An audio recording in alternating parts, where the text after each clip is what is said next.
سامعین ذی وقار، قرآن مجید فرقان حمید کی سورہ توبہ کی آخری آیت کا ایک حصہ آپ کے سامنے تلاوت کیا۔ اللہ جل مجدہ نے ارشاد فرمایا، لقد جاءکم رسول من انفسکم، کہ تحقیق اللہ پاک نے تمہیں میں سے، تمہارے ہی نفوس میں سے اپنا رسول صلی اللہ علیہ وآلہ وسلم تمہارے درمیان مبعوث فرمایا۔ عزیز علیہ ما عنتم، اور اس رسول کا کمال یہ ہے کہ جب کسی بندہ مومن کو کوئی مشکل پیش آتی ہے، کوئی تکلیف پیش آتی ہے، تو مومن کا مشقت میں پڑنا اس رسول معظم صلی اللہ علیہ وآلہ وسلم کی طبع نازک پہ گراں گزرتا ہے۔ حریص علیکم بالمؤمنین، اور یہ محبوب مکرم رسول معظم صلی اللہ علیہ وآلہ وسلم یہ اہل ایمان کی دنیا اور آخرت دونوں جہانوں میں کامیابی کے لیے بڑا حریص ہے، حرص رکھتا ہے، رؤوف الرحیم۔ اور اس محبوب صلی اللہ علیہ وآلہ وسلم کو اللہ پاک نے شان رافت اور شان رحمت سے نوازا ہے۔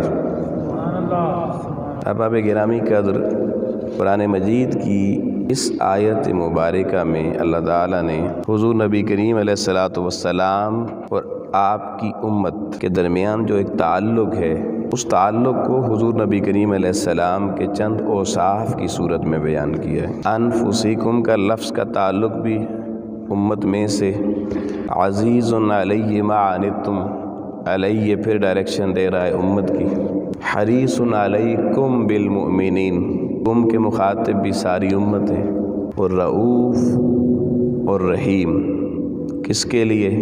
یقیناً امتیوں کے لیے۔ تو یہ 5 چیزیں آج ہم مختصراً ڈسکس کریں گے آیت مبارکہ کے اس حصے کی روشنی میں۔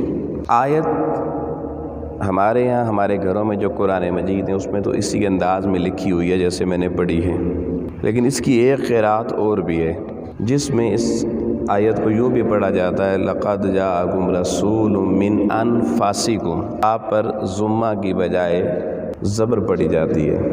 اور حدیث مبارکہ میں آتا ہے ام المومنین حضرت سیدہ عائشہ صدیقہ رضی اللہ تعالیٰ عنہ، لیکن معتبر روایت کے مطابق حضرت سیدہ فاطمہ الزہرا سلام اللہ علیہ اور حضرت عائشہ رضی اللہ تعالیٰ عنہ اور خود جناب رسول اکرم صلی اللہ علیہ وسلم نے بھی کئی بار اس آیت کو انفسکم کی بجائے انفسکم کے ذریعے پڑھا۔ تو سب سے پہلے ہم اسی لفظ کو ڈسکس کر لیتے ہیں۔ اگر اس آیت مبارکہ کو ان دونوں انداز میں پڑھا جائے تو معنی کیا بنتے ہیں؟ جیسے ہمارے ہاں جو قرآن مجید ہے اس میں جس طرح لکھا گیا ہے کہ انفسکم، اس انداز میں پڑھیں تو اللہ پاک کہہ رہا لقد جاءکم رسول من انفسکم، کہ تحقیق اللہ پاک نے اپنے رسول مکرم صلی اللہ علیہ وآلہ وسلم کو تمہارے درمیان بھیج دیا ہے۔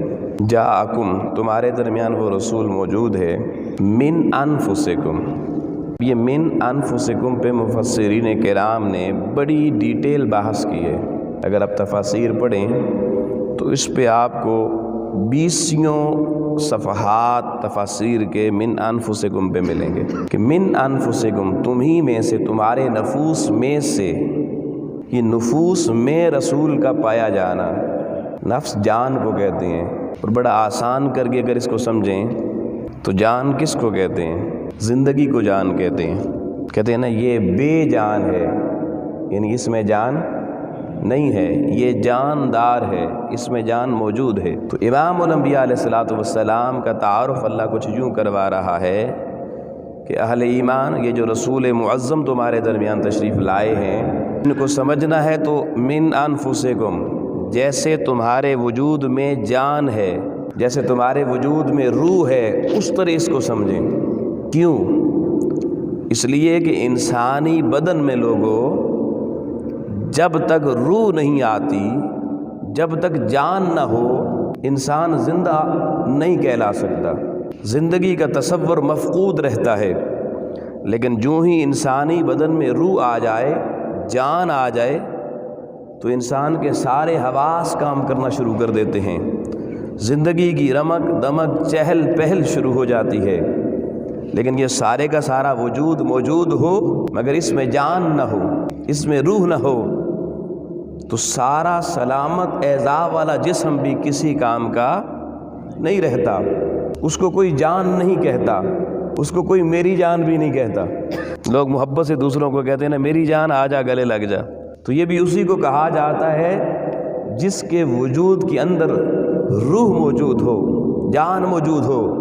تو دوستان محترم، جس طرح روح کے بغیر جسم کی حرکت کا کوئی تصور نہیں ہے، بلا تشبیہ و بلا مثال اللہ کی ذات خود قرآن مجید کے ذریعے اس امت کو سمجھا رہی ہے، لقد جاءکم رسول من انفسکم، فرمایا جب تک یہ رسول کائنات میں نہ تھا، کائنات میں کوئی حرکت بھی نہ تھی۔ یہ ایسے ہی کہنے والوں نے نہیں کہا میرا محبوب جان کائنات ہے، روح کائنات ہے، وجود کائنات نہیں کہا، روح کائنات کہا، اس لیے کہ وجود ہو روح نہ ہو جسم کسی کام کا نہیں رہتا۔ تو دوستان محترم، کائنات کی حرکت تب شروع ہوئی جب اس کائنات کی اصل روح مصطفیٰ کائنات کے اندر تشریف لائی، اور آج کائنات کی حرکت یہ بتا رہی ہے کہ کائنات میں اس کی روح موجود ہے۔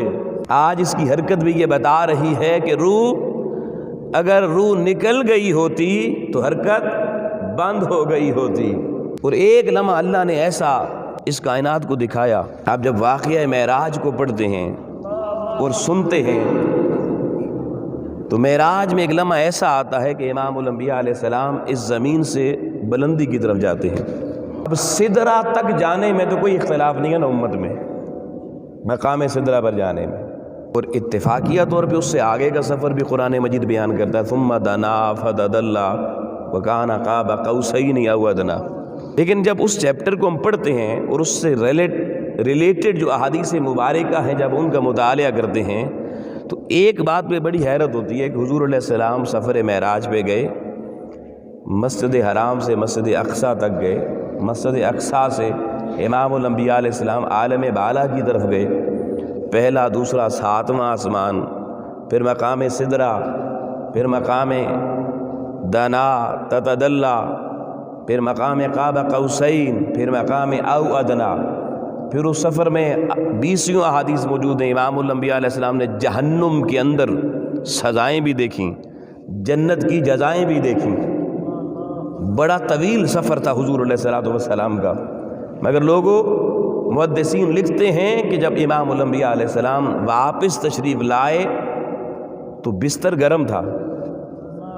یہ بڑے سمجھنے کی بات ہے، کنڈی ہل رہی تھی، وضو کا پانی بہہ رہا تھا۔ اتنا لمبا سفر کر کے حضور علیہ السلام واپس تشریف لائے تو پانی ابھی تک بہہ رہا۔ اتنا زیادہ پانی استعمال کیا تھا کیا؟ بالکل نہیں۔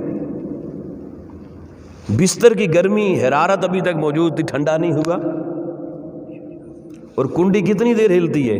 تھوڑی سی ہل کے ہماری کنڈیاں تو رک جاتی ہیں، وہ کنڈی ابھی تک کیوں نہیں رکی تھی؟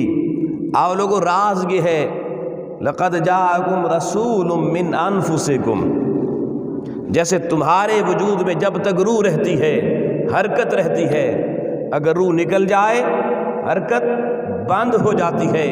اللہ نے کائنات کے وجود سے تھوڑی دیر کے لیے اپنے محبوب کے اس روح پاک کو اٹھا لیا۔ کائنات کی حرکت جس کے دم قدم سے تھی، اس محبوب کو اللہ نے جیسے ہی کائنات سے بلند کیا، کائنات کی حرکت جہاں پر تھی وہیں پر رک گئی۔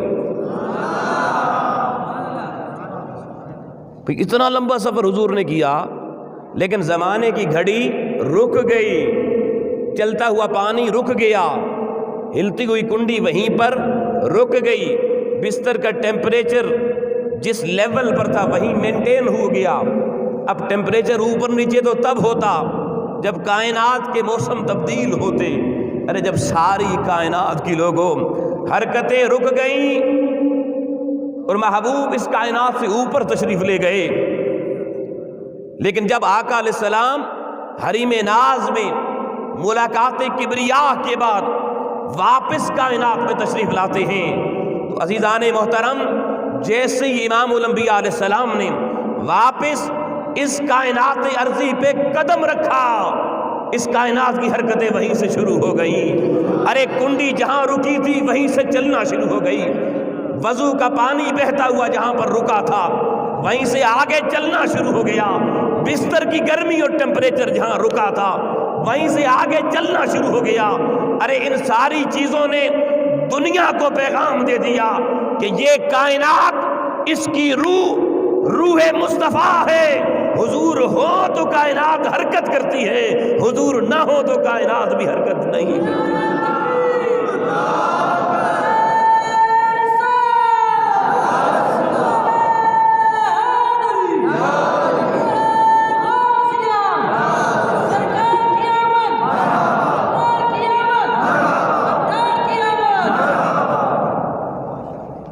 آگے چلیے، اگر اس کو یوں پڑھیں لقد جاءکم رسول من انفسکم، تو اس کا معنی مترجمین نے بیان کیا، مفسرین نے بیان کیا کہ تحقیق تمہارے اندر ایک رسول بھیجا، اپنا محبوب بھیجا، لیکن اس رسول کا کمال یہ ہے کہ انفسکم، وہ تم میں سب سے زیادہ نفیس، سب سے زیادہ حسین اور سب سے زیادہ اعلیٰ ہے،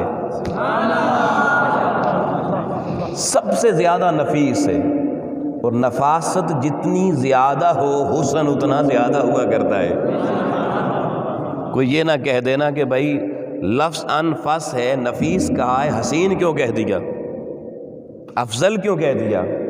تو یاد رکھیے جس وجود میں نفاست بڑھ جائے اسی وجود کا حسن بھی بڑھ جایا کرتا ہے، حسن بھی بڑھ جایا کرتا ہے۔ تو اللہ نے فرمایا محبوب تجھے بھیج دیا ہے، اور امت سن لے، یہ آنے والا اس کو معمولی نہ سمجھنا، اس کو کسی اور شے سے کمپیئر نہ کرنا۔ کیوں؟ انفسکم، یہ تم میں، کائنات میں جتنی انسانیت ہے اس میں سب سے زیادہ اللہ فرماتا ہے میں نے نفاست اپنے محبوب کو عطا فرمائی ہے۔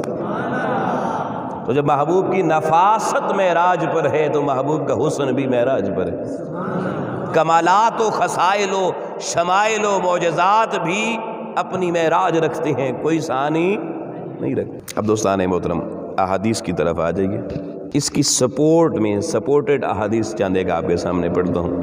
امام بخاری نے جس حدیث کو لیا اس حدیث میں آقا علیہ السلام نے فرمایا میں آدم کی اولاد میں سب سے بہترین آدمی میں محمد ہوں۔ امام مسلم نے جس روایت کو بیان کیا اس میں آقا علیہ السلام نے فرمایا کہ اللہ تعالیٰ نے جب مخلوقات کو پیدا کیا تو مجھے اللہ نے سب سے بہتر مخلوق میں رکھا، پھر جب اس مخلوق کو اللہ نے گروہوں میں تقسیم کیا تو اللہ تعالیٰ نے مجھے سب سے بہتر گروہ میں رکھا۔ بلکہ اس حدیث کو امام ترمذی نے بیان کیا ہے کہ اللہ نے مجھے سب سے بہتر گروہ میں رکھا، اور پھر جب ان گروہوں میں اللہ پاک نے مختلف ذاتوں کو بنایا، خاندانوں کو بنایا، تو آقا فرماتے ہیں اللہ تعالیٰ نے مجھے سب سے بہتر خاندان میں رکھا۔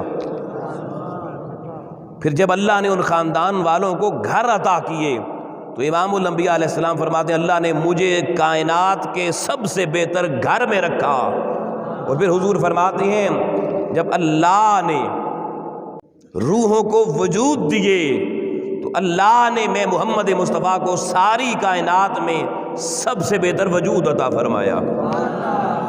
اور پھر فرمایا صحابہ جان لو میں محمد کا گھر ساری کائنات کا سب سے بہتر گھر ہے، اور میں محمد کا وجود ساری کائنات میں سب سے بہتر وجود ہے۔ حضور کے گھر جیسا کوئی گھر نہیں، آقا علیہ السلام کے وجود اطہر جیسا کوئی دوسرا وجود نہیں۔ اور امام مسلم نے جس روایت کو بیان کیا ہے وہ یوں ہے کہ آقا نبی کریم علیہ السلام نے فرمایا اللہ تعالیٰ نے حضرت ابراہیم علیہ السلام کی اولاد میں بنو اسماعیل کو سب سے زیادہ فضیلت عطا فرمائی. پھر بنو اسماعیل میں آقا فرماتے ہیں اللہ نے بنو کنانہ کو سب سے زیادہ فضیلت عطا فرمائی. پھر بنو کنانہ میں سے قبیلہ قریش کو اللہ پاک نے سب سے زیادہ فضیلت عطا فرمائی. آقا فرماتے ہیں پھر بنو قریش میں سے اللہ نے بنو ہاشم کو سب سے زیادہ فضیلت عطا فرمائی. اور فرمایا بنو ہاشم میں اللہ نے پھر میں محمد کو سب سے زیادہ فضیلت عطا فرمائی. سیاستہ کی تینوں کتابوں سے ایک ایک حدیث میں نے سنائی آپ کو. یہ کیا ہے؟ لقد جاءکم رسول من انفسکم. ساری کائنات میں سب سے بہتر حضور علیہ السلام ہے. اور پھر اگر انفس کے حوالے سے دیکھیں نفاست کے اعتبار سے تو وہ بھی سن لیجئے. حضرت انس بن مالک رضی اللہ عنہ فرماتے ہیں امام الانبیاء علیہ السلام ایک گرمی کی دوپہر ہمارے گھر تشریف لائے اور آپ چارپائی پر آرام فرمانے لگے، استراحت فرمانے لگے. دوپہر کا وقت تھا تو ہم نے دیکھا کہ امام الانبیاء علیہ السلام کے وجود اطہر سے پسینہ نکل رہا ہے. فرماتے ہیں میری والدہ حضرت ام سلیم رضی اللہ تعالی عنہ وہ ایک شیشی لے آئیں اور انہوں نے آقا علیہ الصلوۃ والسلام کے وجود اطہر سے ٹپکنے والا پسینہ اس شیشی میں جمع کرنا شروع کر دیا. حضرت انس فرماتے ہیں میری والدہ وہ پسینہ جمع کر رہی تھی کہ امام الانبیاء علیہ السلام کی آنکھ مبارک کھل گئی. آقا علیہ السلام نے جب دیکھا تو پوچھا اے ام سلیم کیا کر رہی ہو؟ فرماتے میری والدہ کہنے لگی ہے اللہ کے رسول میں آپ کا پسینہ شیشی میں جمع کر رہی ہوں. آقا علیہ السلام نے پوچھا اس پسینے کا کیا کرو گی؟ کہتے ہیں میری والدہ کہنے لگی ہے اللہ کے رسول صلی اللہ علیہ وسلم اس پسینے کو ہم بطور خوشبو استعمال کریں گے. انفاسکم، نفیس ترین انسان اللہ فرماتا ہے میرا محبوب ہے. لوگوں ساری کائنات کے باقی وجودوں پر پسینہ آ جائے خوشبو تو دور کی بات، لوگ اپنی ناک پہ بھی کپڑا رکھ لیتے ہیں سمیل سے بچ جاؤں. قربان جاؤں محبوب خدا تیرے وجود اطہر کی طہارت و نظافت و نزاکت پہ لقد جاءکم رسول من انفسکم. اللہ خود فرما رہا ہے کہ میرے محبوب کو کسی وجود سے موازنہ نہ کرنا. میرے مصطفیٰ کا وجود اطہر کائنات میں سب سے زیادہ نفاست کا حامل ہے. یہی تو وجہ ہے کہ انس بن مالک کی امی نے پسینہ مصطفیٰ جمع کیا. آقا نے سوال کیا، مائی نے جواب دیا آقا پسینہ اس لیے جمع کر رہی ہوں کہ آپ کے پسینے کو ہم بطور خوشبو استعمال کرتے ہیں.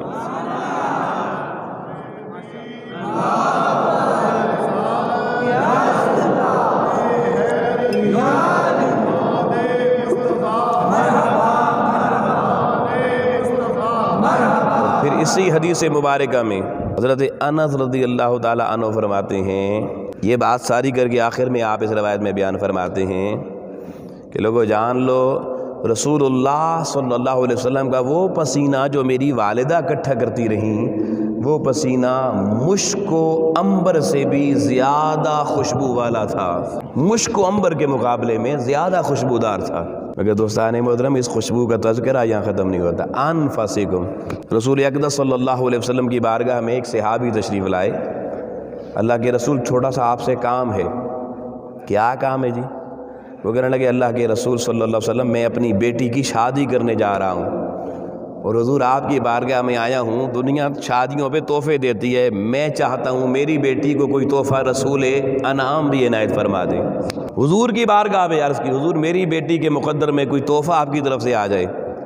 آقا علیہ السلام اسے فرمانے لگے اچھا پھر اگر وہ تحفہ لینا ہے تو دوبارہ آنا، ابھی چلے جاؤ پھر آنا، اور پھر جب آؤ گے تو ایک شیشی لے آنا، ایک شیشی لے آنا اور ایک لکڑی کا چھوٹا سا ٹکڑا لے آنا. اسے آبی تشریف لے گئے. واپس پلٹ کے جب آئے تو شیشی بھی تھی اور آقا علیہ السلام نے جیسے فرمایا تھا کوئی لکڑی کا ٹکڑا وہ بھی لے آئے. یا رسول اللہ میں حاضر ہو گئے حضور وہ تحفہ عنایت فرما دیجئے. لوگوں حدیث مبارکہ میں ہے آقا علیہ السلام نے اپنے وجود اطہر سے اس لکڑی کے ٹکڑے سے یوں پسینہ اکٹھا کیا، شیشی نیچے رکھی، شیشی بھر دی، پسینہ مبارک گرا کر آقا علیہ السلام نے شیشی بھری، شیشی بھر کے اس صحابی کو دی، وہ لکڑی کا ٹکڑا بھی دے دیا. اور کہا اسے لے جائیں، یہ محبوب خدا علیہ السلام کی طرف سے تیری بیٹی کی شادی کا تحفہ ہے، یہ بیٹی کو رخصتی کے موقع پہ لگانا اور جو بچ جائے ساتھ تحفے میں اسے عطا بھی کر دینا۔ آپ سنیے دوستان محترم، وہ صحابی رسول وہ خوشبو لے کے چلے گئے۔ جب بر موقع رخصتی اس صحابی نے اپنی بیٹی کے وجود پر وہ پسینہ مصطفی صلی اللہ علیہ وسلم کی خوشبو مبارکہ کو لگایا تو مدینے کا وہ پورا محلہ خوشبو سے مہک اٹھا۔ خوشبو دے کے رخصت کر دیا۔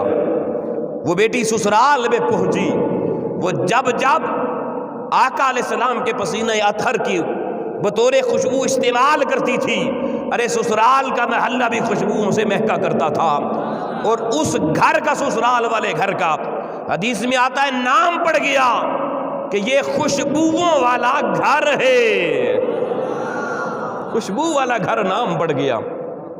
آؤ دوستان محترم، علماء بیٹھے ہیں، ایک بڑے نازک مسئلے کی بات آپ سے ڈسکس کر دوں۔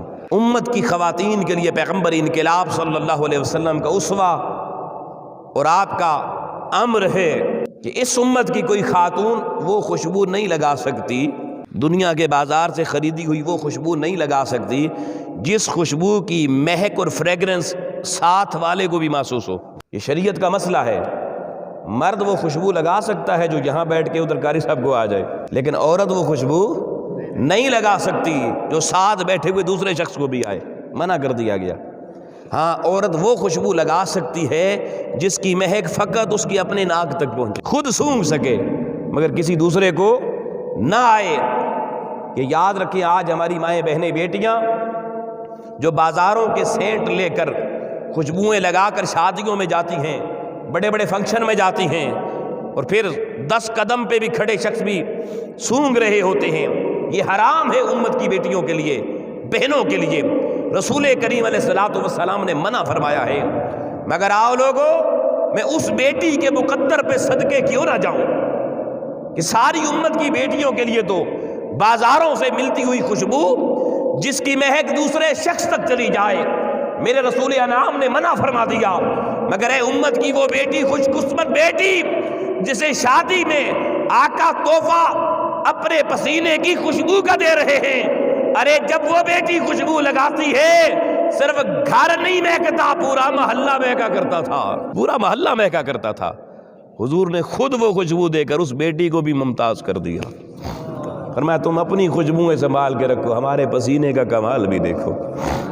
اور میں ایک جملہ اور کہتا چلوں، اب کوئی ہماری ماں بہن بیٹی گھر میں جا کے اب یہ واقعہ سنائیں، وہ آپ سے یہ نہ کہے کہ بھائی یہ تو رسول کریم نے بڑا امتیازی سلوک برتا ہمارے سر، معاذ اللہ، اس ایک بیٹی کو ایسی خوشبو دے دی اور ہمیں منع کر دیا ہم وہ خوشبو نہ لگائیں، یہ کیا بات ہوئی جی؟ آؤ عزیزان محترم، ان بیٹیوں کے لیے ایک تحفۃً پیغام آپ کے ذریعے وہ بھی بھجوا دوں۔ جب یہ سوال کوئی ماں بہن بیٹی کرے تو اسے بتائیں میرے پیغمبر اکرم کے گھرانے سے ایک خوشبو کا تحفہ ایسا ہے جو قیامت تک کی ہر بیٹی کے لیے ہر دور میں موجود ہے، قیامت تک آنے والی ہر ماں بہن بیٹی کے لیے وہ تحفہ اور ایسی خوشبو اس تحفے کی ہے کہ وہ میری ماں بہن بیٹی دنیا میں جب تک زندہ رہے گی تب تک تو خوشبو آئے گی، وہ دنیا سے چلی جائے گی 7ویں پشت بھی وہ خوشبو محسوس کرے گی۔ آپ حیران ہو رہے ہوں گے وہ کون سی خوشبو ہے؟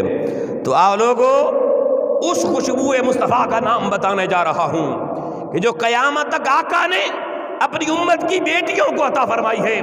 لوگو، اس خوشبو کا نام کردار و اخلاق سیدہ فاطمہ ہے، سیدہ بطول زہرا لخت جگر مصطفیٰ صلی اللہ علیہ وسلم نے، آپ نے اپنے کردار اور اپنے اخلاق اور اپنی سیرت سے قیامت تک آنے والی اس امت کی بیٹیوں بہنوں کے لیے وہ خوشبو والا نمونہ پیش کیا کہ جو میرے اس ملت کی بیٹی بہن اس اسوہ بطول کو اپنا لے گی، اللہ کی عزت کی قسم یہ جہاں کیا اس کی قبر بھی خوشبو سے منور ہو جائے گی۔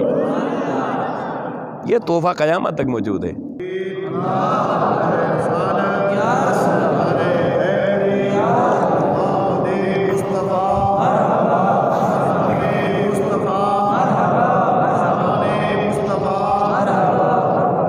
تو لقد جاءکم رسول من انفسکم، پھر فرمایا عزیز علیہ ما عنتم، کہ اس محبوب کی دوسری شان خاص یہ ہے کہ اگر کوئی مومن، کوئی امتی کسی مشکل میں پھنس جائے، کسی کرب، کسی غم کا شکار ہو جائے، بھئی مسلمانوں، قرآن کے یہ لفظ صرف سماعتوں تک نہیں، دل کی تختیوں تک پہنچنے چاہیے۔ میرے رسول معظم کی سیرت کے جلسے میں بیٹھے ہوئے ہو تو قرآن کہہ رہا ہے عزیز علیہ ما عنتم، آج تک یہ کہنے والوں، او میرے عزیز میری بات سن، او میرے عزیز، آؤ قرآن یہ لفظ استعمال کر رہا عزیز کا، عزیز علیہ ما عنتم، اور اس کے لیے قرآن کریم نے کسی خاص زمانے کا ذکر نہیں کیا، اس کو کسی خاص قبیلے، قوم اور علاقے تک محدود نہیں رکھا، بلکہ مطلقاً فرمایا یہ وہ رسول ہے جسے کسی بندہ مومن کا تکلیف میں پڑنا اس کو گوارا نہیں ہوتا، اس پہ گراں گزرتا ہے، بھاری گزرتا ہے، اس رسول کو ہر امتی کے دکھ کا احساس ہوتا ہے۔ آؤ دوستان محترم، اس جملے کو سمجھنے کی کوشش کرو۔ اس دنیا میں جتنے ہمارے رشتے ہیں اس میں سب سے زیادہ محبت کا رشتہ کہا جاتا ہے ماں کا ہوتا ہے، اور کوئی شک نہیں ماں اپنی اولاد سے بہت محبت کرتی ہے، لیکن ماں اولاد کے دکھ پر دکھی ہوتی ہے، اولاد کے کرب میں مائیں تڑپتی ہیں، مگر کب؟ جب اولاد آنکھوں کے سامنے ہوتی ہے۔ اب اگر کسی ماں کے بیٹے کا پشاور میں ایکسیڈنٹ ہو جائے، ماں حویلیہ میں رہتی ہو اور وہ بیچارہ ادھر تڑپ تڑپ کے مر جائے، تو جب تک اس کی میت ماں کے سامنے نہیں آئے گی ماں کو کوئی پتہ نہیں چلے گا، اس کا کرب، اس کا تڑپنا ماں کے لیے کوئی معنی رکھتا۔ ممکن ہے ماں کسی شادی کی مجلس میں ہنس رہی ہو، یہ بھی ممکن ہے۔ بڑی توجہ طلب یہ جملے ہیں دوستان محترم۔ سب سے زیادہ گھر میں عزیز ہستی ماں کی ہوتی ہے، مگر ماں اولاد کے غم میں غم زدہ ہوتی ہے، مگر تب جب وہ غم اس کی ظاہری آنکھوں کے سامنے ہوتا ہے۔ آؤ اللہ کا قرآن دیکھو، اللہ خود فرما رہا ہے کہ میرے محبوب کی امت سنو، اس محبوب کا تم سے تعلق و رشتہ کیا ہے، اور اس رشتے کو کیوں ہم کہتے ہیں مضبوط کرو۔ اللہ قرآن میں کہہ رہا ہے عزیز علیہ ما عنتم، جس زمانے میں، جس قوم میں، جس صدی میں، جس علاقے میں، جہاں رہنے والا میرے مصطفیٰ کا کوئی امتی کسی غم میں، کسی کرب میں، کسی دکھ میں مبتلا ہوتا ہے، ارے جتنا وہ دکھ اس پہ بھاری گزرتا ہے، اس دکھ کا اتنا احساس گنبد خضرا میں لیٹے رسول کو بھی ہوتا ہے۔ تعلق دیکھیے امت کے ساتھ، ہماری ہر تکلیف کا احساس ہمارے محبوب صلی اللہ علیہ وسلم کو ہوتا ہے۔ قرآن بتا رہا ہے، اور آقا علیہ السلام نے حیاتی ظاہری میں کچھ ایسے عمل کیے جس سے امت کے ساتھ اس تعلق کا اظہار واضح ہوتا ہے۔ بڑی توجہ رکھیے گا، آقا علیہ الصلوۃ والسلام نے یہ سیاست کی متفق علیہ حدیث ہے، صحیح مسلم میں بھی ہے، صحیح بخاری میں بھی ہے۔ امام الانبیاء علیہ السلام فرماتے ہیں کہ میری امت میری اور تمہاری مثال، میری اور تمہاری مثال اس شخص کی طرح ہے جس نے ایک جنگل میں آگ جلائی، جنگل میں جس نے آگ جلائی اور اس کو خوب روشن کیا۔ جب وہ آگ خوب روشن ہو گئی تو جنگل کے پروانے اڑ اڑ کر آس پاس سے آنے لگے اور وہ اس آگ میں گرنے لگے، اور وہ آگ جلانے والا شخص اٹھ اٹھ کے ان پروانوں کو پکڑ پکڑ کے آگ سے نکالتا ہے، بچاتا ہے، اور وہ پروانے پلٹ پلٹ کے پھر اس آگ میں چھلانگے لگاتے ہیں۔ آؤ لوگوں، میرے محبوب کے ان جملوں کا وزن محسوس کرنا۔ حضور امت کو کیا پیغام دینا چاہتے ہیں کہ اے امت، میری مثال تمہارے لیے اس شخص کی طرح ہے جو جنگل میں آگ جلا کر خوب روشن کرتا ہے، اور جب آگ روشن ہو جاتی ہے تو جنگل کے پروانے اس میں آ کر گرتے ہیں، اور وہ شخص اٹھ اٹھ کے ان کو نکالتا ہے، بچاتا ہے، اور وہ ایسے نادان ہیں پھر پلٹ پلٹ کے اسی آگ میں جلنا چاہتے ہیں۔ حضور امت کو بتانا چاہتے ہیں، امتیو، تم گناہوں کی بستیوں میں جا کر، تم بربادیوں کی بستیوں میں جا کر، تم اللہ رسول کے فرمودات کو پسے پش ڈال کر، تم شیطان کے قربت کی طرف جا کر، تم دین مصطفی سے اپنا رخ موڑ کر بیگانہ دین پر کر، ارے جہنم کی آگ میں جلنے کے لیے دوڑتے ہو، چھلانگے لگاتے ہو، اور میں مصطفیٰ تم سے کتنی محبت کرتا ہوں، تم ہر روز 20 دفعہ اس جہنم کی آگ میں گرنا چاہتے ہو، میں مصطفیٰ بچانا چاہتا ہوں، میں محبوب خدا تمہیں پکڑ پکڑ کے نکال رہا ہوں۔ اور ہم غور کریں دوستان محترم، روزانہ کی اپنی روزمرہ کی زندگی کو دیکھیے، قدم قدم پہ جھوٹ بول کر چھلانگ لگائی جہنم میں، قدم قدم پہ مخلوق خدا کی غیبت اور چغلی کر کے پھر چھلانگ ماری جہنم میں، قدم قدم پہ کہیں اللہ کے حقوق چھوڑ کے جہنم کی طرف بھاگے، کہیں حقوق العباد اللہ کی مخلوق کے حقوق چھوڑ کر پھر جہنم کی طرف بھاگے، کبھی ماں باپ کو ستا کر، کبھی بہن بھائیوں کو دکھ دے کر، کبھی اپنے محکمانہ کاموں سے غفلت برت کر، روزانہ 20 دفعہ ارے امتی ہم بھاگ بھاگ کے اس آتش جہنم میں چھلانگیں لگاتے ہیں، مگر قربان جائیں محبوب خدا تیری عزت و عظمت پر، تیری ہم سے محبت پر۔ قرآن کہتا ہے عزیز علیہ ما عنتم، محبوب نے بتا دیا تم وہ چھلانگیں لگاتے رہو گے، میں تمہیں بچاتا رہوں گا۔ مثال جو آقا نے دی جی سامنے ہے کہ جیسے پتنگے اچھل اچھل کے اس آگ میں جا رہے ہیں، مگر بچانے والا بچا رہا ہے، فرمایا تم ان پتنگوں کی طرح جہنم کی آتش میں چھلانگیں لگا رہے ہو، اور میں محمد عربی تمہیں پکڑ پکڑ کے بچا رہا ہوں۔ کیوں؟ امت پہ کوئی غم آئے، امت پہ کوئی بوجھ آئے، امت کو کوئی تکلیف آئے تو میرے محبوب کو اس تکلیف کا دیکھنا سننا سمجھنا گوارا نہیں ہوتا۔ اب مجھے بتائیں، دنیا میں اگر ماں باپ ہیں، ایک دفعہ کوئی بچہ غلطی کرے وہ سمجھاتے ہیں، دوبارہ غلطی کریں تھوڑا ڈانٹتے ہیں، تیسری دفعہ غلطی کریں تو ذرا گردن سے پکڑ بھی لیتے ہیں، کان سے پکڑ بھی لیتے ہیں، اوئے آج آخری وارننگ، اور بچہ پھر غلطی کرے تو 2-4 لگاتے بھی ہیں، اور بچہ پھر غلطی کرے تو کہتے ہیں نکل جا، گیٹ لاسٹ، ہمیں تمہاری کوئی ضرورت نہیں ہے۔ اور میں نے دیکھا کہ یہ اخبار میں بھی پھر نوٹس دیتے ہیں، ہمارا اس کے قول و فعل سے کوئی تعلق نہیں ہے۔ چند بار اولاد نے نافرمانی کی، غفلت برتی، دور ہوئی، ماں باپ کی محبت جواب دے گئی، اخبار میں اشتہار دے دیا، ہم اس کے قول و فعل کے ذمہ دار نہیں ہیں۔ مگر آؤ لوگوں، 14 صدیاں گزر گئی ہیں، مجھے بتاؤ کہیں میرے رسول انام نے کہا ہو کہ عزیز علیہ ما عنتم یہ صرف فلاں قبیلے کے لیے تھا، فلاں وقت تک کے لیے تھا، 10 سال کے بچے کے لیے ہے، 20 سال تک کی عمر کے لیے، 30 سال تک کے لیے نہیں، فرمایا تمہاری عمر 100 سال ہو، ساری عمر تم چھلانگیں جہنم کی آگ کی طرف لگانے والے بنو، عزیز علیہ ما عنتم، تم لگاتے رہو گے، میں محمد پھر بھی بچاتا رہوں گا۔ ایسی محبت کہیں دیکھی ہے یار؟ کائنات میں کوئی ہے ایسی محبت کرنے والا؟ ہم سوچ بھی نہیں سکتے۔ پھر یہاں تک دیکھیے، حدیث پاک میں آتا ہے کہ آقا علیہ السلام نے فرمایا میرا دل تو چاہتا ہے کہ ہر نماز کے لیے میرا امتی جب وضو کرے تو مسواک سے دانت صاف کرے۔ آقا نے فرمایا اگر مجھے میری امت کا اس روز 5 وقت مسواک کرنا اس کی تکلیف سامنے نہ ہوتی تو میں حکم دے دیتا امت وضو تب تک نہیں ہوگا جب تک مسواک نہیں ہوگا۔ فرمایا میں نے اپنی خود حضور نے ہمیشہ مسواک کیا، اپنی سنت بنا دیا مگر فرض و واجب نہ بنایا۔ کیوں؟ آقا اس میں بھی فرما رہے ہیں عزیز علیہ ما عنتم، فرمایا ممکن ہے میری امت 5 وقت یہ کرنا اس کو مشکل لگے، اس کو تکلیف ہو۔ ارے جو محبوب لوگوں امت کے مسواک کی تکلیف گوارا نہیں کر سکتا، وہ جہنم میں جانے کی تکلیف کیسے گوارا کر سکتا ہے؟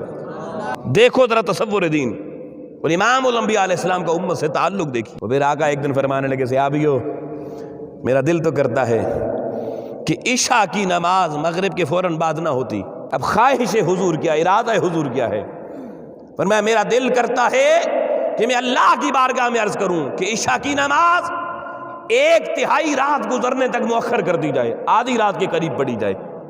مگر فرمایا جب سوچتا ہوں کہ امت کے آرام میں خلل آئے گا، پھر میں نے کہا چلو مغرب کے ساتھ ہی ٹھیک ہے، مغرب کے 1 گھنٹہ سوا گھنٹہ بعد عشاء کر دی۔ کیوں؟ اگر لوگوں ہمیں آدھی رات کو نماز پڑھنی پڑتی، کیا خیال ہے ابھی بھی عشاء کی نماز میں کتنے نمازی ہوتے ہیں، ابھی بھی کتنے آتے ہیں، اندازہ تو ہے سب کو۔ اور اگر آدھی رات کا وقت ہوتا تو امام صاحب بھی بیچارے کبھی کبھی سو جاتے، ممکن ہے، اب امام تو جاگتے رہتے ہیں۔ مشکل ہوتا ہے یا نہیں ہوتا؟ راتوں کی نیند ہماری ڈسٹرب ہوتی یا نہ ہوتی؟ مگر آؤ قربان جائیں، محبت مصطفیٰ جو امت سے ہے، آقا فرماتے ہیں اگر امت کی تکلیف میرے سامنے نہ ہوتی تو میں نماز 1/3 رات مؤخر کر کے پڑھنے کا حکم دیتا۔ پھر بات یہاں پہ بھی ختم نہیں، لوگوں معراج کی شب اللہ کی حضوری میں گئے، اللہ نے محبوب کو کتنی نمازیں دی تھیں۔ اب توجہ میں دیکھنا چاہتا ہوں کتنوں کی ہے۔ بیٹا آپس میں باتیں نہیں کرنی، نہیں بیٹے جانا ہے تو باہر چلے جائیں۔ بھئی اللہ پاک نے معراج کی شب حضور علیہ السلام کو پہلے کتنی نمازیں دی تھیں؟ 50 دی تھی۔ آقا علیہ السلام نے پلٹ کے کتنے چکر لگائے؟ 10 چکر لگائے یا نہیں لگائے؟ یا 9 چکر لگائے؟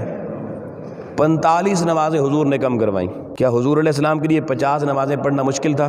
اس کے لیے پڑھنا مشکل تھا، امت کے لیے، میرے آپ کے لیے۔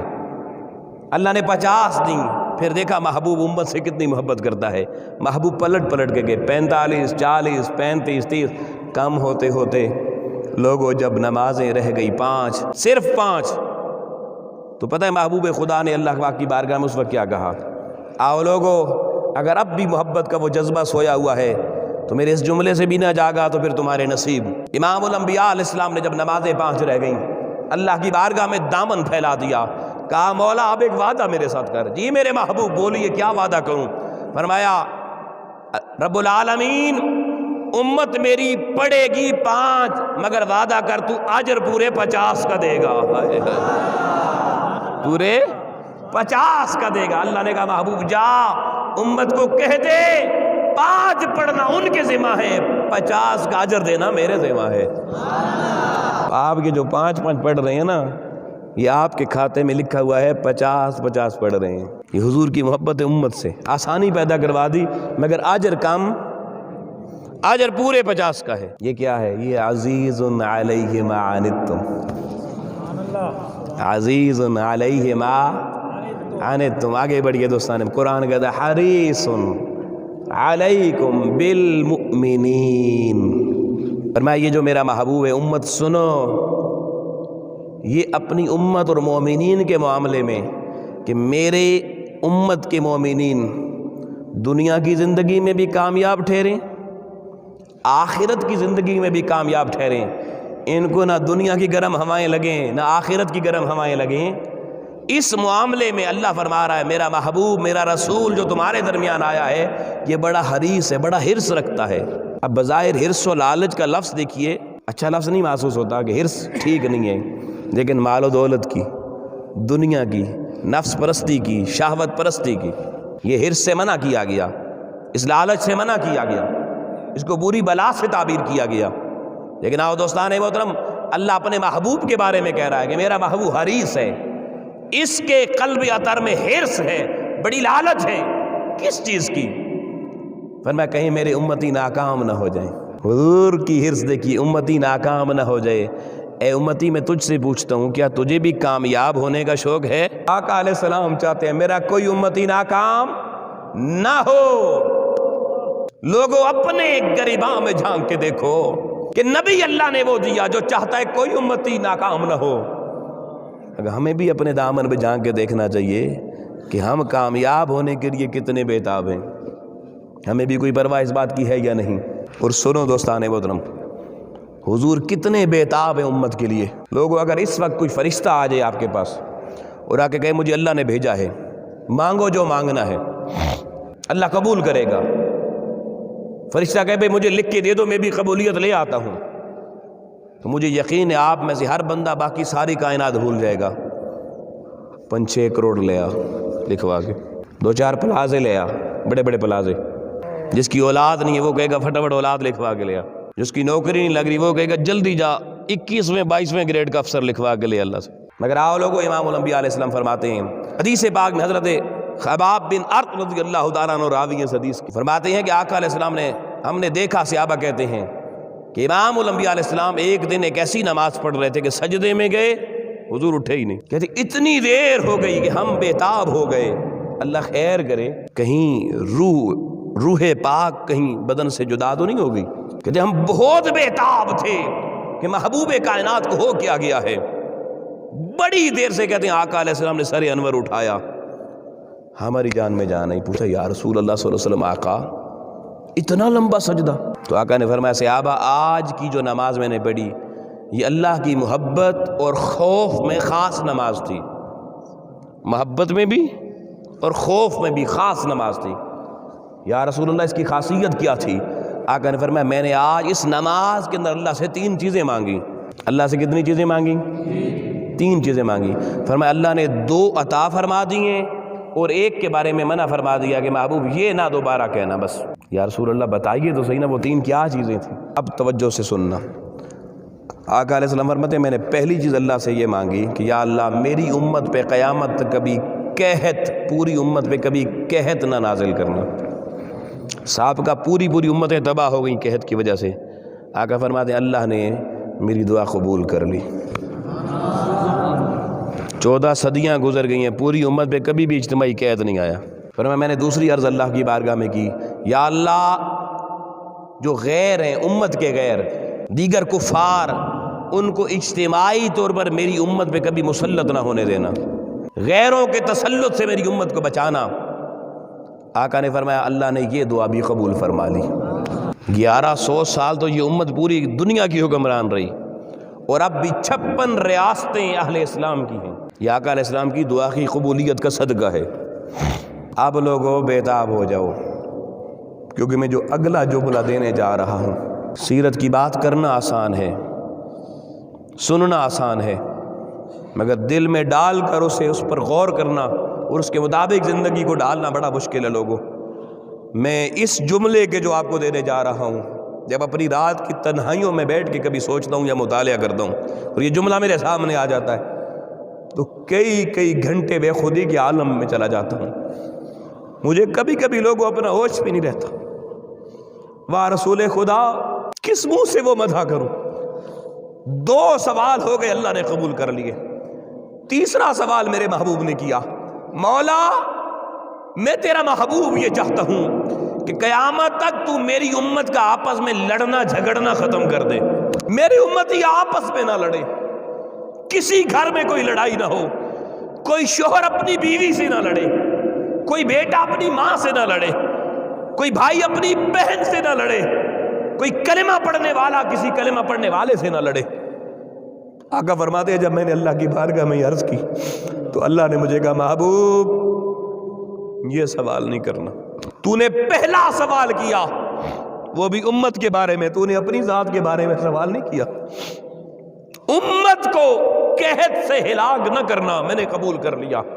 سونیا تو نے دوسرا سوال کیا، مولا میری امت پہ غیروں کا اجتماعی تسلط نہ جمانا، وہ سوال بھی محبوب امت کے متعلق تھا، میں نے قبول کر لیا۔ اور محبوب تیسرا سوال بھی تو نے اپنی ذات کے متعلق نہیں پوچھا، تو نے کہا میری امت آپس میں نہ لڑے۔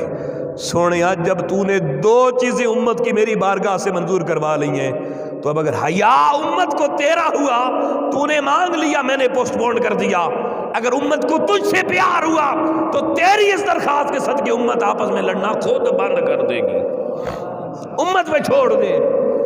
تیسرا سوال لوگوں اللہ نے امت مصطفیٰ پہ پلٹا دیا۔ آقا کی محبت تو دیکھیے، نہ میں اور آپ قحط سے مر رہے ہیں، نہ ہمارے اوپر کوئی غیر مسلط ہے۔ آؤ لوگوں یہ محبوب خدا کے اس سجدے اور اس مانگی ہوئی دعا کا صدقہ ہے جو ہمیں مل رہا ہے۔ آؤ تیسری دعا امت کے بارے میں اللہ نے پوسٹ پون کروا دی اور دیکھنا چاہا کہ مصطفیٰ تو امت سے اتنی وفا کر رہا ہے، میں یہ تو دیکھوں امت کتنی محبوب کی وفادار ہے۔ اب لوگوں جب میں امت کی طرف دیکھتا ہوں، جب اپنے گھروں کے نقشے دیکھتا ہوں، لوگوں اپنے خاندانوں کے حالات دیکھتا ہوں، روڈ پہ لوگوں کے ہجوم میں جاتا ہوں، تکتا ہوں، بازاروں میں کلمہ پڑھنے والوں کو ایک دوسرے کے گریباں پکڑتے دیکھتا ہوں، بھائی کو بھائی کے خلاف عدالت میں صفا راہ دیکھتا ہوں، بہنوں کو روتے تڑپتے دیکھتا ہوں، ماں کو اللہ کی بارگاہ میں جھولیاں پھیلا کر اولاد کی نافرمانی اور جھگڑے سے تائب ہوتے دیکھتا ہوں، تو لوگوں میرا دل روتا ہے، میرا کلیجہ منہ کو آتا ہے کہ پروردگار تیرے محبوب نے تو ہر لمحے امت کو یاد رکھا، امت کے لیے یاد اٹھاتے رہے، لیکن ہائے افسوس امت نے محبوب کا حیات چھوڑ دیا ہے۔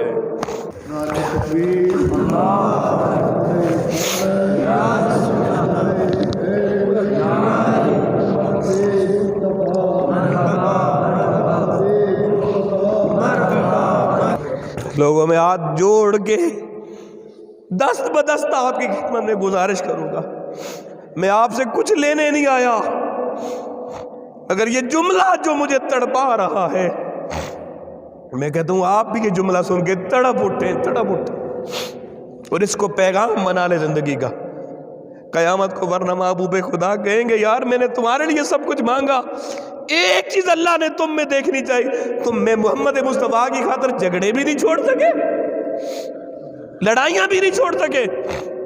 اور پھر حضور نے اس حد تک امت کو لڑائیوں سے دور رہنے کی تلقین کی کہ آقا نے فرمایا اگر کسی شخص کا کوئی دوسرا بندہ حق دبا لے، کسی کا کوئی حق غصب کر لے امتی، آپ اسے عزت سے، پیار سے، جرگے سے ہاتھ جوڑ کے اسے کہیں یار میرا حق دے دے، لیکن کوئی بندہ حق دینے کی بجائے لڑائی پہ اتر آئے، میرے محبوب نے کہا اس سے لڑنا نہیں، میں محمد تم سے وعدہ کرتا ہوں قیامت کو عدالت خدا میں تمہارا حق لے کر دلواؤں گا، اور صرف حق نہیں دلواؤں گا، مولا کی جنت کے عین وسط میں ایک محل اللہ سے لے کر اپنے حق سے دنیا میں میری خاطر جھگڑا چھوڑنے کے لیے دستبردار ہونے والے کو جنت کے وسط میں اللہ سے مکان دلواؤں گا۔ کتنی منتیں کر گیا میرا رسول کہ امت لڑے نا۔ علماء کہاں ہیں؟ وہ علماء کہاں ہیں جو یہ درد امت کو سکھائیں؟ آج علماء سے لڑ رہے ہیں، دینی مسجدوں ممبروں پر بیٹھنے والے آپس میں دست و گریباں گالیاں نکال رہے ہیں ایک دوسرے کو، امت کا کیا حال ہوگا؟ اللہ کی ذات ہم سب کو ہدایت عطا فرمائے۔ پھر سنیے اگلی حدیث مبارکہ۔ اللہ اکبر۔ امام الانبیاء علیہ السلام فرماتے ہیں صحابہ، اللہ نے ہر پیغمبر کو ایک دعا مانگنے کے لیے کہا، اور فرمایا اے پیغمبر تو جو دعا مانگے گا وہ خاص دعا وہ میں مکمل قبول کروں گا اسی وقت۔ حضور فرمانے لگے جتنے انبیاء عیسیٰ علیہ السلام تک ہے سب نے وہ دعا اپنے حصے کی مانگ لی، اور جو مانگا اللہ قبول کر چکا، مگر آقا علیہ السلام نے صحابہ کرام کو یہ بات سنائی کہ جب میری باری آئی لوگوں دل تھامنے والی بات ہے۔ آقا فرماتے ہیں میں نے کہا یا اللہ میں ابھی دعا نہیں مانگتا، میری دعا کو پوسٹ پون کر دے۔ اب یہ بڑی خاص بات ان دونوں حدیثوں کو آپس میں ریلیٹ کرنے جا رہا ہوں۔ پہلی حدیث میں اللہ نے محبوب سے کہا امت کے جھگڑے والے معاملے کو پوسٹ پون کر دے، یہ قبول نہیں کرنا ابھی، یہ تو نے مانگنا بھی نہیں ہے۔ اور جب اللہ نے کہا محبوب دعا مانگ، اب رسول تو جانتے تھے نا یہ تو جھگڑتے رہیں گے، لڑتے رہیں گے، خدا جانے کیا کچھ کریں گے، تو رسول نے کہا اللہ پھر باقی سب نے مانگ لی ہے، میں اپنی وہ والی دعا قیامت کے لیے پوسٹ پون کرتا ہوں۔ تیرا وعدہ ہے نا میں مانگوں گا، مگر قیامت میں مانگوں گا، اور اللہ کا وعدہ ہے وہ قبول کرے گا۔ آؤ لوگو یہ بھی حریص علیکم بالمؤمنین، میرے نبی کا حرص تو دیکھیے، میرا نبی کتنا حریص ہے امت کے معاملے میں کہ قیامت کے لیے دعا پوسٹ پون کر دی، مؤخر کر دی کہ قیامت کو امت کے احوال سب سارے سامنے آ جائیں گے، میرے محبوب پھر دامن شفاعت پھیلا کے دعا مانگیں گے۔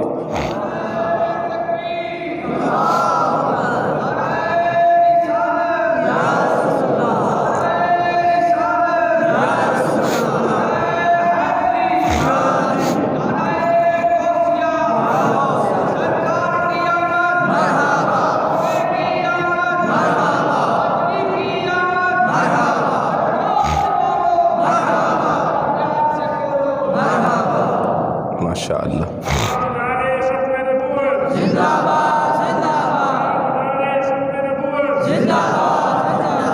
ماشاءاللہ۔ حریص علیکم بالمؤمنین، یہ قرآن مجید کی سورہ توبہ کی آخری آیت ہے یار، اس کو گھر میں جا کے بھی کھول کے پڑھا کرنا۔ اس آیت کو بار بار پڑھنے سے بھی اور سمجھنے سے بھی انسان بدل جاتے، من بدل جایا کرتے ہیں۔ اگلا لفظ قرآن مجید کا رؤوف، فرمائیے میرا محبوب رؤوف ہے۔ رؤوف کس کو کہتے ہیں؟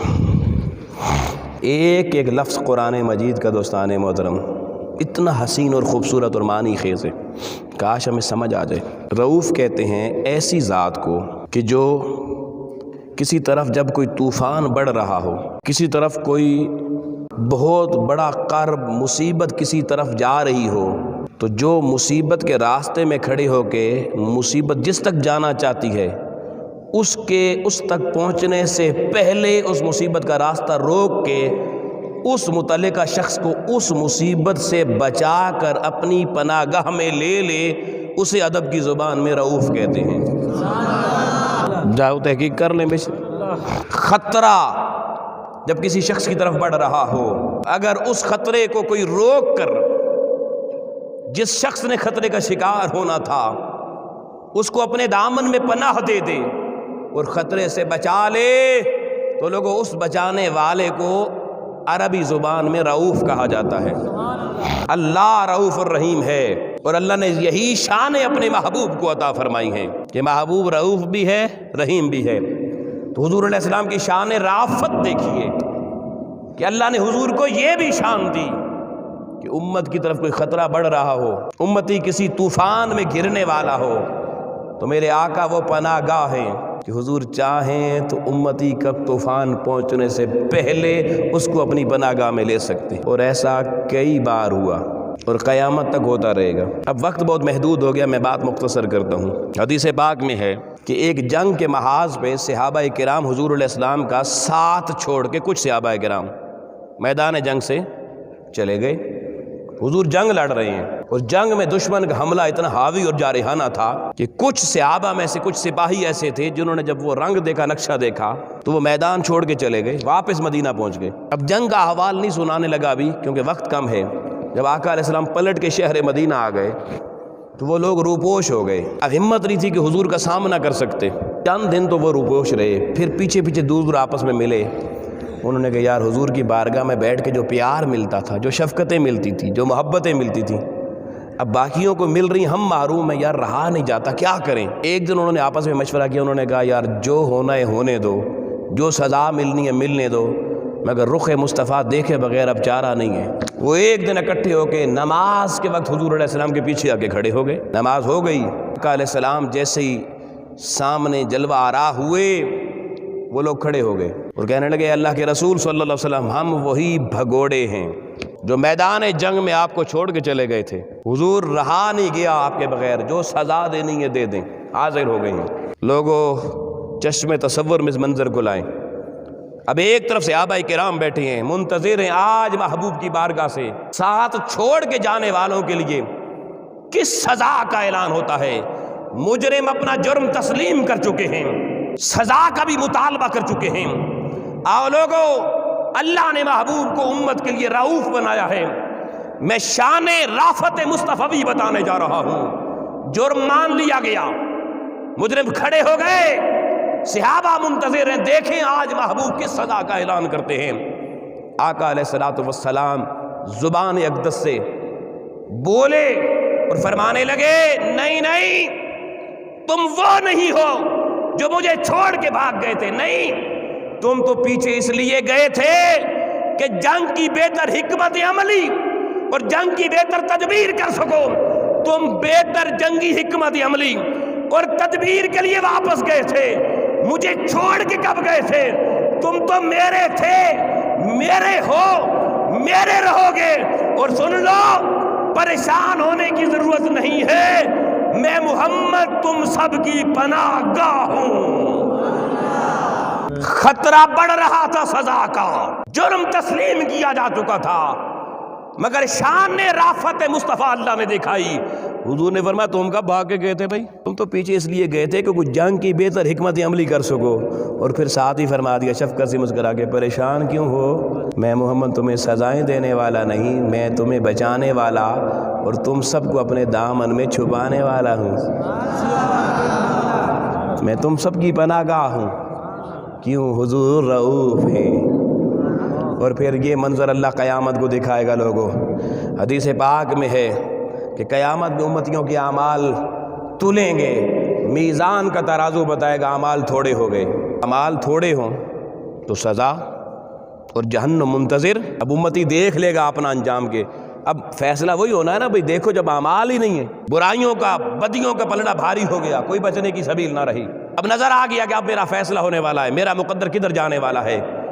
اس وقت حدیث مبارکہ موجود ہیں، آقا علیہ السلام میزان عدل پہ تشریف لائیں گے اور دیکھیں گے فرشتے گھسیٹ کے لے جا رہے ہیں، خطرے کی طرف امتی جا رہا ہے، جہنم میں پھینکنے لے کے جا رہے ہیں، پروردگار فیصلہ کر چکا ہے۔ آقا فرمائیں گے فرشتوں رکو، وہ نہیں رکیں گے، وہ کہیں گے اتی، ہم تو وہ ہیں جو ہر وقت اطاعت کرنے والے ہیں اللہ تعالیٰ کی۔ تو آقا علیہ السلام اس وقت کہیں گے کیا تم نے یہ نہیں سنا اتی محمد، کہ محمد کی اطاعت کرو؟ اس وقت فرشتے ایک دم رکیں گے، حدیث میں آتا ہے، پلٹیں گے، حضور کہیں گے میزان پہ لاؤ، کیوں لے کے جا رہے ہو؟ حضور اس کے نیکی کے اعمال تھوڑے تھے، برائیاں زیادہ تھی، فیصلہ ہو گیا۔ آقا فرمائیں گے دوبارہ تولو، اپیل لگ گئی جی اللہ کی عدالت میں۔ آقا علیہ السلام اپنے امتی کی اپیل دائر کریں گے، عمل پھر تلیں گے۔ حدیث کا مضمون ہے پھر نیکیوں والا پلڑا کمزور، برائیوں والا پلڑا بھاری۔ امام الانبیاء علیہ السلام اپنی جیب مبارک سے ایک رکا نکالیں گے، ایک پرچی نکالیں گے اور اس کے نیکیوں والے پلڑے میں رکھیں گے، نیکیوں والا پلڑا بھاری ہو جائے گا۔ اب اللہ کریم کی طرف حضور علیہ السلام توجہ فرمائیں گے کہ میرے رب اب کیا فیصلہ ہے؟ اللہ فرمائے گا فرشتوں دیکھتے نہیں ہو نامہ اعمال بھاری ہو گیا، جنت میں لے جاؤ۔ لوگوں جب امتی کا مقدر بدلے گا، امتی اس وقت جذبات میں آئے گا، خوشی میں آئے گا، وہ کہے گا اللہ کے رسول میں قربان آپ پہ، حضور آپ بچانے والے ہیں، خطرے سے پہلے رؤوف نے بچا دیا ہے۔ مگر آقا یہ تو بتائیے اس رکے میں کیا تھا؟ آقا فرمائیں گے اس رکے میں اے امتی کسی محفل میں، کسی مجلس میں، کسی خلوت میں، کسی تنہائی میں، کسی جلوت میں جب تو نے میری ذات پہ درود پڑھا تھا، سلام پڑھا تھا، میں نے تیرے درود و سلام کو سنا بھی تھا اور محفوظ کر کے رکھ لیا تھا، آج تیرے عمل کام ہوئے تو کیا ہوا؟ میرے لیے سلامتی کی دعائیں کرنے والے ہم نے تیرا درود و سلام ہی تیرے پلڑے میں ڈال دیا ہے۔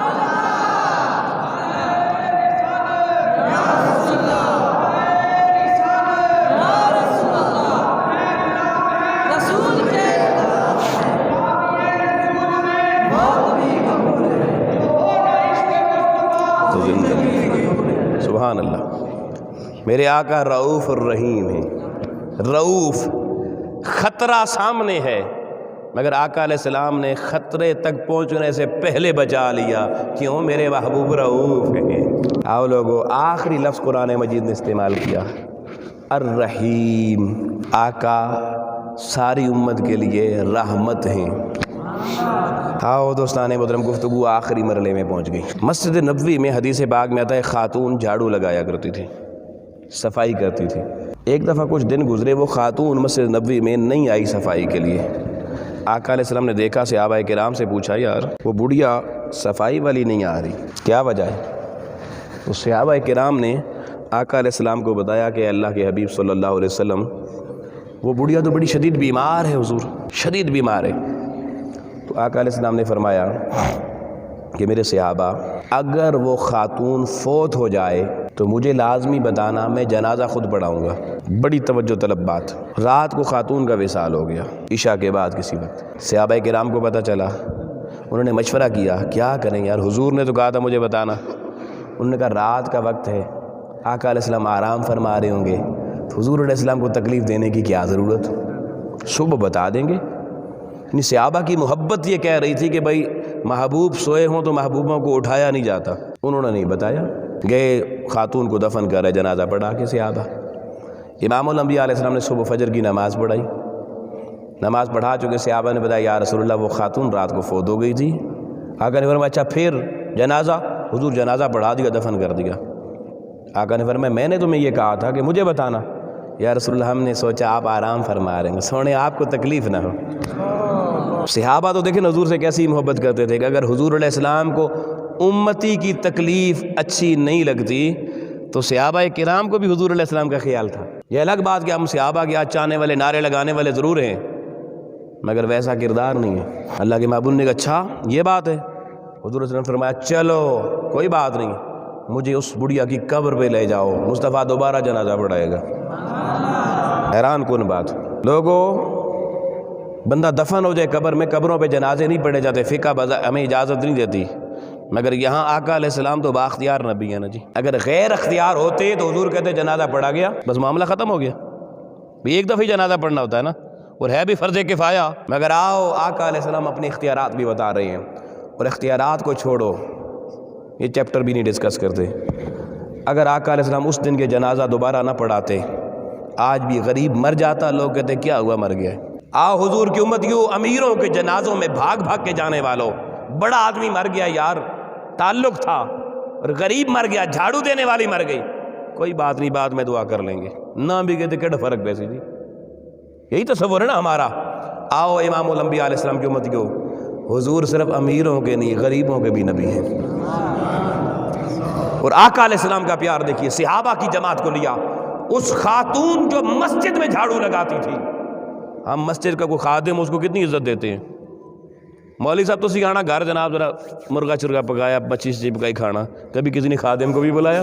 بڑی معذرت سے میرے علماء ساتھی بیٹھے کہ یہ نہ کہ ہمارے ہی نہ بند ہو جائیں جی، مگر خادم ہمارے نزدیک وہ بھی بندہ ہے جی، اس کا بھی کوئی مقام ہے۔ آؤ اس کا مقام خادم مسجد کا پوچھنا ہے، محمد مصطفیٰ سے پوچھو۔ بڑھیا ہے، ضعیف خاتون تھی، آقا علیہ السلام اس کی قبر پہ گئے، صحابہ کی صفیں بنوائی، قبر پہ کھڑے ہو کے لوگوں میرے محبوب نے جنازہ پھر پڑھایا، جنازہ پڑھا کے آقا علیہ السلام نے اس کے لیے دعا کی، اور دعا کے بعد آقا علیہ السلام نے وہاں صحابہ کرام سے خطاب فرمایا۔ صرف بات یہاں پر ختم نہیں ہوئی، خطاب کیا فرمایا؟ کہا صحابیوں، یہ سامنے قبریں اندھیروں سے بھری ہوئی تھی، میں محمد کے جنازے کے صدقے پڑھانے کے صدقے اللہ نے ان کو روشن کر دیا ہے۔ ہائے ہائے ہائے، کتنوں کا بھلا ہو گیا۔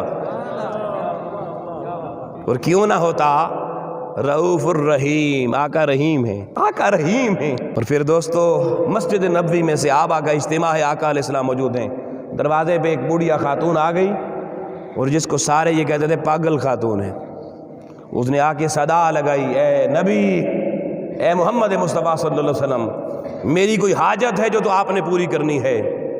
صحابہ کہنے لگے اللہ کے رسول، حضور یہ پاگل دیوانی عورت ہے، یہ آپ کو تنگ کرے گی، تکلیف پہنچائے گی، حضور نہ جائیے۔ آقا علیہ السلام نے کہا تم کھڑے رہو۔ آقا باہر آئے، اس خاتون نے حضور علیہ السلام کو پکڑ لیا یہاں سے، اور مدینے کی گلیوں میں لے گئی، ادھر گھمایا، ادھر گھمایا، ادھر گھمایا، ادھر گھمایا، ہر طرف گھمانے کے بعد دوستان محترم، جب وہ جو کچھ وہ کرنا چاہتی تھی کر چکی، آقا واپس تشریف لے آئے، بات ختم ہو گئی۔ مگر دوستان محترم، اس خاتون نے اپنے اس عمل سے دنیا کو ایک پیغام دے دیا، یہ عقل مندو اور دوسروں کو کبھی کبھی تانے دینے والوں، پاگل ہیں، دیوانے ہیں، وہ ہر دیوانے بھی ہنسا نہیں کرتے، بعض اوقات تمہیں جو پاگل نظر آتے ہیں وہ پاگل نہیں، وہ بڑے عقل مند ہوتے ہیں۔ وہ خاتون مدینے کی ہر اس گلی میں جس میں اس کو دیوانہ اور پاگل سمجھا جاتا تھا، آقا کا دست مبارک تھام کے ان دروازوں پہ لے جا کر ان مکینوں کو پیغام دے رہی تھی، اور مجھے پاگل کہنے والوں، ساری کائنات کو عقل دینے والا میرے ساتھ ہے، ساری کائنات میں عقل کی خیرات بانٹنے والا۔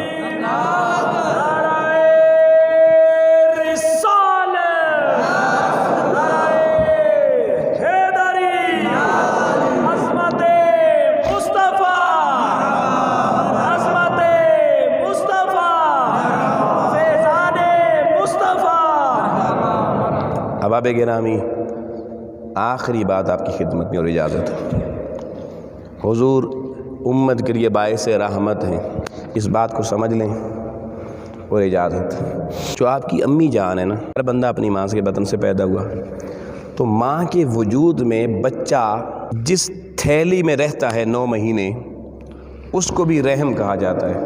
کیا کہا جاتا ہے جی؟ رحم، رحم مادر میں جی بچہ۔ بڑی حیرت کی بات ہے جی، اس کا نام ہاتھ، اس کا نام آنکھ، اس کا نام کان، زبان، دانت، ہونٹ، سر، بال، ٹانگیں، پیٹ، کمر، یہ سارے ایک یونیک نام ہیں، مگر ایک مرد نہیں، عورت کے وجود میں ایک ایسا پارٹ ہے، ایک ایسا عضو ہے جس کو نام دیا گیا رحم۔ اصولوں سے بڑے ہٹ کے لگتا ہے، ویسے کہتے ہیں رحم کرو، رحم کرو بھائی، تو بھائی ایک ماں کے بطن میں ایک وہ حصہ جہاں بچے نے اندر 9 مہینے پرورش پانا ہے، فیٹس نے، اس کو رحم کیوں کہا گیا؟ ارے اس لیے کہا گیا تاکہ دنیا کو فلسفہ رحم سمجھ آ جائے۔ لوگوں، جب نازک بچہ ماں کے بطن میں آتا ہے تو کیا خوراک آپ کے محلے سے آ کر کھاتا ہے؟ آکسیجن باہر نکل کے سونگھتا ہے؟ 9 مہینے آکسیجن کہاں سے جا رہی؟ ماں سے۔ 9 مہینے تک غذا کہاں سے جا رہی؟ ماں سے۔ 9 مہینے اس کے وجود کی جو مٹی جا رہی ہے جس سے وہ بن رہا ہے وہ بھی ماں کے وجود سے۔ خون کہاں سے مل رہا ہے؟ ماں سے۔ دھڑکن کہاں سے مل رہی ہے؟ ماں سے۔ ہر چیز ماں سے لے رہا ہے۔ کیوں؟ کیونکہ وہ جو ناف کا ڈورا ہوتا ہے وہ ماں کے ساتھ جڑا ہوا ہوتا ہے۔ یہ ایک ایمبریولوجی کا سبجیکٹ ہے، اب وقت نہیں میں اس پہ ڈیٹیل بات کرتا، مگر صرف ایک نقطہ سمجھانے کے لیے عرض کر رہا ہوں کہ 9 مہینے اس کی ساری ضرورتیں بن مانگے بن کہے ماں پوری کرتی ہے۔ اور خیال کتنا رکھتی ہے وہ ماں کی آزاد زندگی، جب تک وہ بچہ اس کے بطن میں نہیں آتا وہ اچھلتی تھی، کودتی تھی، جو مرضی کھاتی تھی، پیتی تھی، جیسے مرضی سوتی تھی۔ آج بطن میں ایک روح آئی ہے، ابھی جانتی نہیں ہے، ابھی پہچان نہیں ہے، ابھی دیکھا نہیں کہ پتہ نہیں فرما بردار ہوگا یا نافرمان ہوگا، پتہ نہیں کالا ہوگا یا گورا ہوگا، یہ نہیں جانتی لڑکا ہوگا کہ لڑکی ہوگی، مگر اس ماں کی ممتا کا حرص اس سے دیکھیں، محبت اس سے دیکھیں، اس کی ممتا کی محبت کی معراج دیکھیے کہ اب ماں وہ نہیں کھاتی جس سے اس کو نقصان پہنچے، وہ نہیں پیتی جس سے اس کو نقصان پہنچے، ایسے نہیں سوتی جس سے اس کو نقصان پہنچے۔ ارے اس نے بھاگنا چھوڑ دیا، دوڑنا چھوڑ دیا، اوپر چڑھنا نیچے اترنا عام انداز میں چھوڑ دیا۔ ارے رخ بدل گئے، انداز بدل گئے، اس کا رہنا سہنا بدل گیا۔ ارے کیوں بدل گئی ہے؟ پگلی کیا ہو گیا ہے؟ ارے گر بھی گئی، اپنے وجود کا نہیں سوچتی چوٹ لگی یا نہیں چوٹی، فوراً ادھر ہاتھ رکھتی ہے، ادھر ہاتھ رکھتی ہے، کہیں آنے والے کو نقصان نہ پہنچ جائے۔ آؤ لوگو، بن دیکھے، بن تکھے، بن سنے، اگر کوئی جذبہ کسی کو بچانے لگے، کسی کو سب کچھ دینے لگے، اس جذبے کو کائنات میں جذبہ رحم کہا جاتا ہے۔ یہ نہیں دیکھتی ماں کہ وہ میری اطاعت کرے گا یا نہیں، میری بات مانے گا یا نہیں مانے گا، مجھے کما کے دے گا یا نہیں، میرا فرما بردار ہوگا یا نہ فرما۔ سب چیزوں کو چھوڑ کے ہر ماں اس بیبی کی کیئر کرتی ہے یا نہیں کرتی ہے؟ اور اللہ نے بتا دیا کہ ماں کا وجود ہے، اس کے جسم کا حصہ ہے، جس حصے میں اس بچے پہ یہ مہربانیاں ہو رہی ہیں، اللہ نے اس پورے حصے کو نام ہی رحم کا دے دیا اور دنیا کو بتا دیا رؤوف الرحیم۔ تم گناہ کرتے بھی رہو، مصطفیٰ رحمت کرتے رہیں گے، تم ظلمتوں کی وادیوں میں جاتے بھی رہو گے، مگر رحمت مصطفیٰ کا دروازہ بند نہیں ہوگا۔ کیوں؟ آقا امت کے لیے رحیم ہے، اور رحیم یہ نہیں دیکھتا یہ لینے والا اہل ہے یا نہیں، اس قابل ہے یا نہیں، میرا بنتا ہے یا نہیں بنتا۔ آؤ لوگو، اللہ نے پھر بڑے لفظوں میں تعارف کروایا اور فرمایا وما ارسلناک الا رحمت للعالمین۔ فرمایا ماں تو فقط اپنے بچے پہ رحم کرتی ہے، پرائے پہ نہیں کرتی، مگر فرمایا میں جو محبوب تمہیں دے رہا ہوں، اس کا کلمہ پڑھنے والوں، یہ رحمت کی خیرات صرف تمہیں نہیں ساری کائنات کو عطا فرمائے گا، ساری کائنات کو عطا فرمائے گا۔ تو آؤ لوگو، اس وقت سیرت مصطفیٰ کے نام پہ سجی محفل میں آئے ہو، دربار مصطفی کے دروازے کھلے ہوئے ہیں۔ میں نے سیرت مصطفی کے کچھ دروازے آپ کے سامنے کھول کے دکھائے ہیں۔ آؤ، زندگی پتہ نہیں ہوگی نہیں ہوگی، دوبارہ ملاقات ہوگی نہیں ہوگی، مگر آج کی یہ محفل یادگار بن جائے، آج کا بیٹھنا یادگار بن جائے۔ آؤ دروازہ رحمت خدا پر آ جاؤ، اور آؤ اللہ کی حضور آج سائل اور بھکاری بن کر، میں اور کچھ نہیں کہتا، ساری گفتگو میں نہیں کہتا، یاد رکھو ایک جملہ پھر دوہرا کے اجازت لے رہا ہوں۔ حضور نے کہا مولا میری امت آپس میں جھگڑے نہ، اللہ نے کہا محبوب اس کو چھوڑ دے۔ تو آؤ لوگو، پھر ہاتھ جوڑتا ہوں، عرض کرتا ہوں آج سے یہ تائیہ کرو اس محفل کے بعد انشاءاللہ کبھی کسی سے جھگڑیں گے نہیں، اور اگر اپنا حق نہ بھی ملا تو آقا علیہ السلام کے فرمان کے مطابق حضور خود حق لے کر دیں گے، چھوڑ دیں گے، بس لوگوں جھگڑے ختم ہو جائیں۔ POF حویلیاں کی یہ فضائیں یاد رکھیں، کوئی حضور کا امتی درس دینے آیا تھا اور پیار کی سوغات بانٹ گیا ہے۔ اللہ کی بارگاہ میں دو مالک و مولا افسران بالا سے لے کر خاک روبوں تک سب کو آپس میں شیر و شکر اور گل و گلزار بننے کی توفیق عطا فرمائے۔ وآخر دعوانا الحمدللہ رب العالمین۔